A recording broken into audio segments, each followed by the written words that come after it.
So I may now start with giving you a brief introduction of what is the plan and what can be seen today from the documents that are on the table, that are about to be negotiated under the title of New Pandemic Treaty and amendments to the international health regulations. We are here today because we are all concerned by the World Health Organization's strong pressure to extend its powers, its structural and its financial capacities with a permanent effect over the sovereignty of the countries and over the self-determination of the people. It was in the wake of the COVID-19 crisis that the WHO has initiated a reform process which will bring significant changes to all of us, that will concern every human being and every of the 194 member states on this planet. This reform process was started in 2021 with two working streams, preparing two separate legal instruments. Number one, a complete new treaty, the so-called New Pandemic Treaty, and number two, significant amendments to the already existing international health regulations.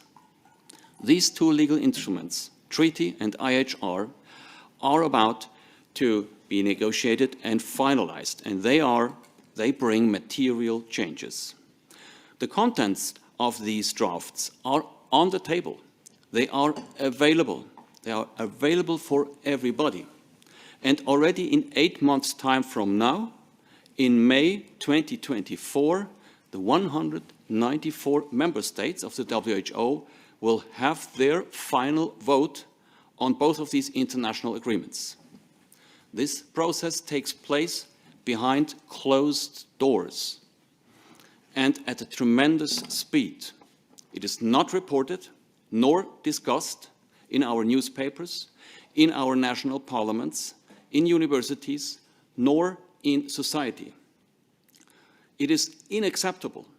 This is unacceptable because these two legal instruments will affect every one of us by reducing, even diminishing our loss, our right of self-determination, our right in general of human dignity, and it will eliminate the basic principle of democratic participation.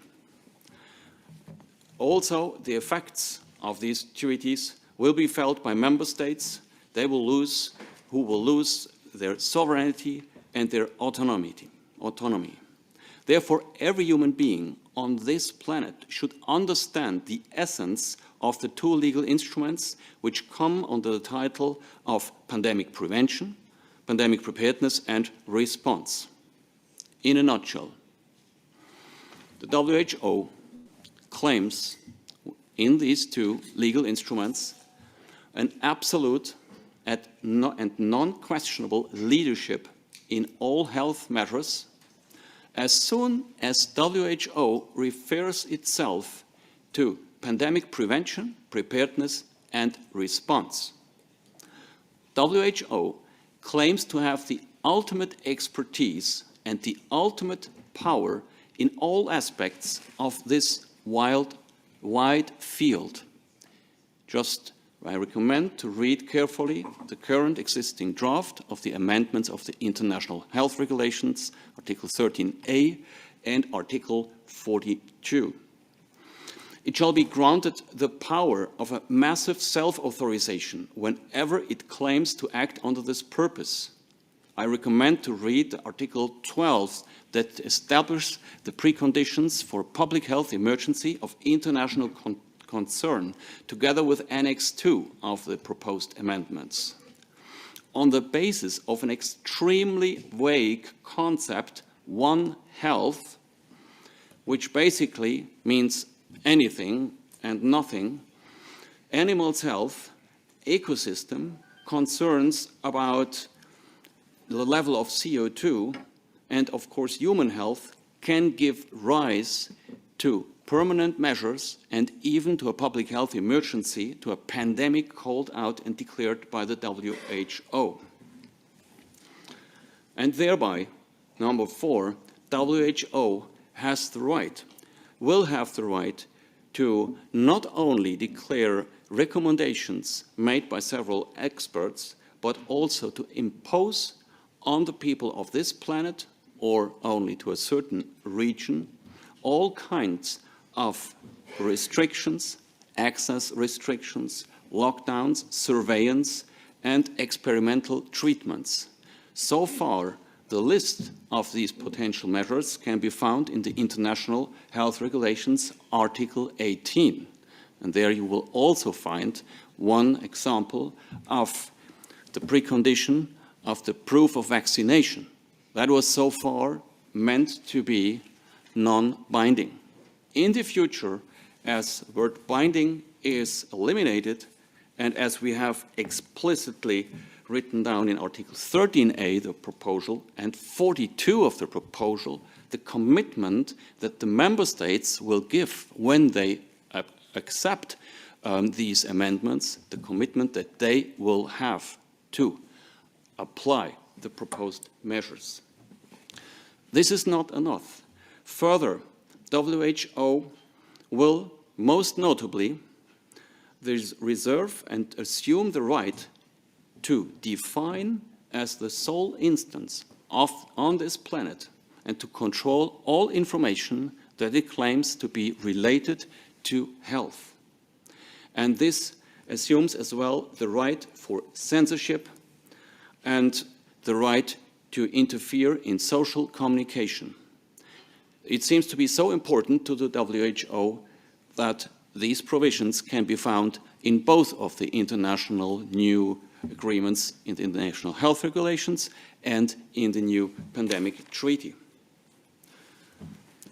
And last but not least, of a brief summary that should any time be given once we speak about these new changes, is the fact that there is no mechanism foreseen that will allow the people or the member states to challenge the assessment of WHO, whether it is the WHO's assessment about a public health emergency, or their assessment with respect to certain measures, or when it comes to the imposing of a regime for what they call vaccination, as experimental as it might be.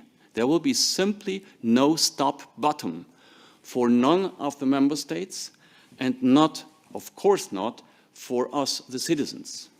So now, if we just look at it as a whole, this right of WHO to self-declare, to also auto-authorize itself to claim a public health emergency of international concern and to maintain it for as long as it wants. Number two, to issue so-called recommendations that will be legally binding and that will be subject to a system of surveillance of the people, surveillance of the member states, then the total control and monopoly on information, including the right of censorship, and then the fact that there is no mechanism of control, the control of WHO, and of correction. What do we have as a result? Well, it is very simple to say. Without the open and the open debate, without the possibility of having different opinions, different hypotheses, different methods to be discussed at the table, there will be no science. And there will be ultimately no democracy. And there will be no legal court proceedings and no justice.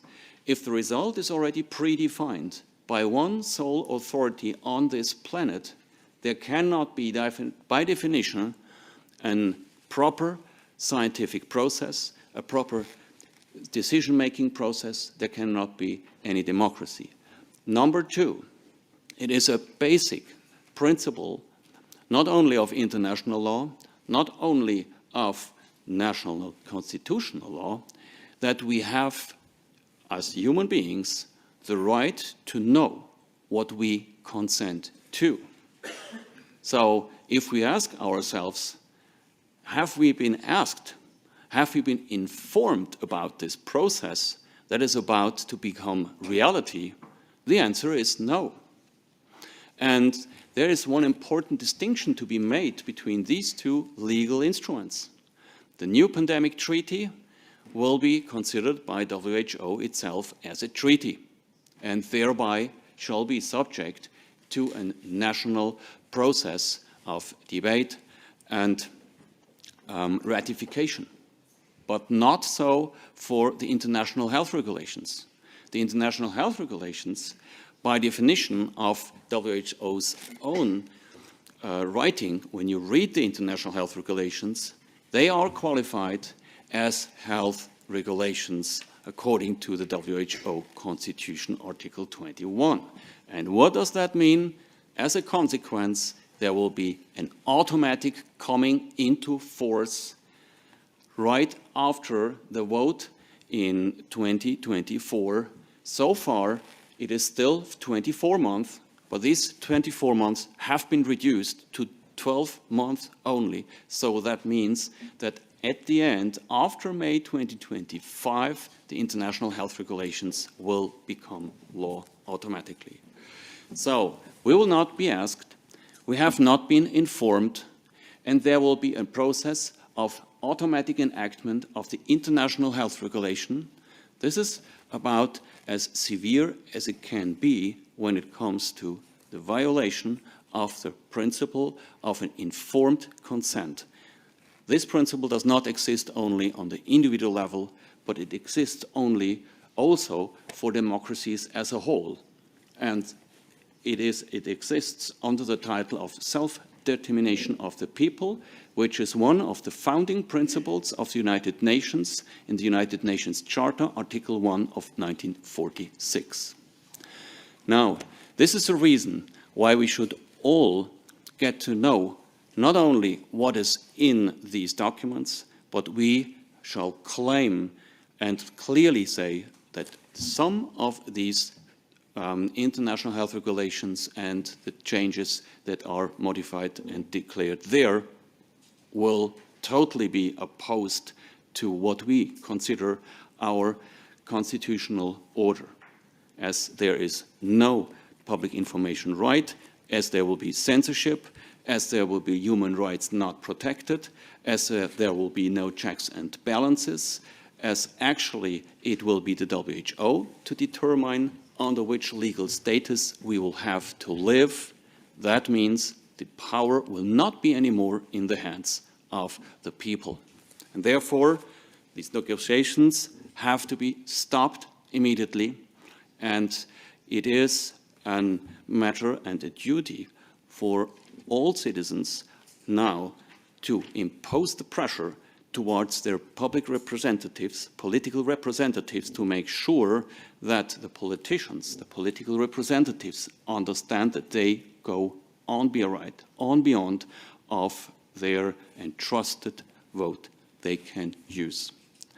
Now, as this is just an overview, and as we are here in Europe, and as within Europe, these rules have been already pushed forward to an alarming extent, we found it important to provide you a more detailed overview on the situation here in Europe.